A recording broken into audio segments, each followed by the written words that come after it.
ರೀಲ್ಸ್ಗೋಸ್ಕರ petrol ಬಾಂಬನ್ನು ಬಳಸಿದಂತಹ big ಬಾಸ್ನ ಮಾಜಿ ಸ್ಪರ್ಧಿ ರಜತ್ ಇದೀಗ ಕ್ಷಮೆಯನ್ನ ಯಾಚಿಸಿದ್ದಾರೆ. ಇದು ಕೇವಲ ಪ್ರಮೋಷನ್ ವಿಡಿಯೋ ಅಂತ ಹೇಳಿ ರಜತ್ ಹೇಳಿರುವಂಥದ್ದು. ಯಾರಿಗೂ ನೋವುಂಟು ಮಾಡುವ ವಿಡಿಯೋ ಅದಾಗಿರಲಿಲ್ಲ. ನಾವು ಆ ಉದ್ದೇಶವನ್ನು ಇಟ್ಕೊಂಡು ಮಾಡೂ ಇರಲಿಲ್ಲ. ರೀಲ್ಸ್ಗಾಗಿ ನಾನು ಕೇವಲ ಅದರಲ್ಲಿ ಆ್ಯಕ್ಟ್ ಮಾಡಿದ್ದೆ ಅಷ್ಟೇ. ಸೇಫ್ಟಿ ಪ್ರಿಕಾಷನ್ಗಳನ್ನೆಲ್ಲ ತೆಗೆದುಕೊಂಡೇ ವಿಡಿಯೋವನ್ನು ಮಾಡಲಾಗಿದೆ. ಸ್ಥಳೀಯರ ಅನುಮತಿಯನ್ನೂ ಪಡೆದು ವಿಡಿಯೋ ಮಾಡಿದ್ದೇವೆ. ರೀಲ್ಸ್ ವಿವಾದದ ಬಗ್ಗೆ ಸ್ಪಷ್ಟನೆಯನ್ನು ಕೊಟ್ಟಿದ್ದಾರೆ ರಜತ್ ಕಿಶನ್. ನಮ್ಮಿಂದ ಏನಾದರೂ ತಪ್ಪಾಗಿದ್ರೆ ಕ್ಷಮೆ ಇರಲಿ ಅಂತ ಕೂಡ ಬಿಗ್ ಬಾಸ್ನ ಮಾಜಿ ಸ್ಪರ್ಧಿ ರಜತ್ ಕಿಶನ್ ಕ್ಷಮೆ ಯಾಚಿಸಿ ಮತ್ತೊಂದು ವಿಡಿಯೋವನ್ನು ರಿಲೀಸ್ ಮಾಡಿದ್ದಾರೆ. ಎಲ್ಲರಿಗೂ ಹಾಯ್, ನಮಸ್ಕಾರ. ನಾನು ನಿಮ್ಮ ರಜತ್ ಬುಚಿ. ನನಗೆ ವಿಷಯ ಏನಾಗಿದೆ ಅನ್ನೋದು ಗೊತ್ತಿರಲಿಲ್ಲ.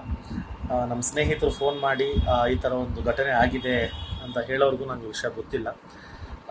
ಒಂದು ಬ್ರೈಕ್ ಪ್ರಮೋಷನಲ್ ವಿಡಿಯೋ ಮಾಡಿರೋ ಒಂದು ಕಾರಣಕ್ಕೆ ಇದು ಹಲವಾರು ಸುದ್ದಿ ಆಗ್ತಾ ಇದೆಯಾ ಅಂತ ಗೊತ್ತಾಯಿತು. ಸೊ ಇದು ಯಾವುದೇ ಕಾರಣಕ್ಕೂ ಯಾರಿಗೂ ಒಂದು ಹರ್ಟ್ ಮಾಡೋದಾಗಲಿ, ಇಲ್ಲ ಬೇರೆಯವ್ರಿಗೆ ತೊಂದರೆ ಕೊಡೋದಾಗಲಿ, ಇಲ್ಲ ಬೇರೆಯವ್ರಿಗೆ ಹಾನಿ ಮಾಡುವಂಥ ಒಂದು ವಿಡಿಯೋ ಅಲ್ಲ. It was just a promotional video. ಆಮೇಲೆ ಮೀ ಬೀಯಿಂಗ್ ಅನ್ ಆರ್ಟಿಸ್ಟ್ ಯಾವ ಥರ ಮಾಡಬೇಕಾಗಿತ್ತು ಅಂತ ಹೇಳ್ಕೊಟ್ರು ಆ ಥರ ಮಾಡಿದ್ದೀನಿ ಹೊರತು ಬೇರೆಯವ್ರಿಗೆ ಹರ್ಟ್ ಮಾಡಬೇಕು ಅನ್ನೋದು ಯಾವ ಇಂಟೆನ್ಷನ್ಸು ಇಲ್ಲ. ಆಮೇಲೆ ಈ ಥರ ಒಂದು ಪ್ರಮೋಷನಲ್ ವಿಡಿಯೋ ಹಾಕಬಾರ್ದು ಅನ್ನೋದು ನನಗೆ ಗೊತ್ತಿಲ್ಲ. ಆಮೇಲೆ ಹಾಕಿರೋದು ನನಗೆ ಗೊತ್ತಿಲ್ಲ. ಗೊತ್ತಾಗಿದ್ದ ತಕ್ಷಣ ನಮ್ಮ ಟೀಮ್ ಹತ್ರ ಮಾತಾಡಿ ಆ ವಿಡಿಯೋನ ಡಿಲೀಟ್ ಮಾಡಿಸಿದ್ದೀನಿ. ಆಮೇಲೆ ಆ ಜಾಗದಲ್ಲಿ ಮಾಡಿರೋ ಒಂದು ತುಂಬ ಸೇಫ್ಟಿ ನೋಡಿಕೊಂಡೇ ಮಾಡಿರೋದು. ಎಲ್ಲ ಹುಡುಗರು ನಿಂತಿದ್ರು, ಯಾರಿಗೂ ಒಂದು ಹಾನಿ ಆಮೇಲೆ ಅಲ್ಲಿ ತುಂಬ ಸೇಫ್ಟಿ ನೋಡಿಕೊಂಡು ಮಾಡಿರುವಂಥ ಒಂದು ಜಾಗ ಅದು. ಒಂದು ಕಾರ್ನರ್ ರೋಡಲ್ಲಿ ಮಾಡಿರುವಂಥ ಒಂದು video.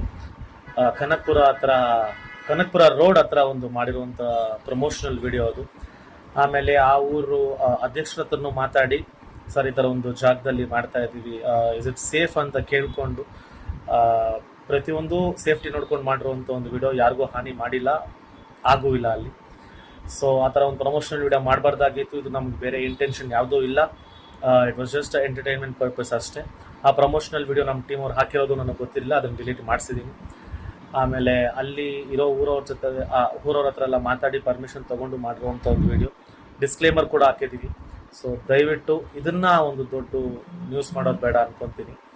And thank you so much and lots of love. ನಮ್ಮಿಂದ ಏನಾದರೂ ತಪ್ಪಾಗಿದ್ರೆ ಕ್ಷಮೆ ಕೇಳೋದ್ರಲ್ಲಿ ಏನೂ ತಪ್ಪಿಲ್ಲ. ನ್ಯೂಸ್ ಫಸ್ಟ್, ನಿರ್ಭೀತಿಯಿಂದ ನಿಮ್ಮ ಪರವಾಗಿ.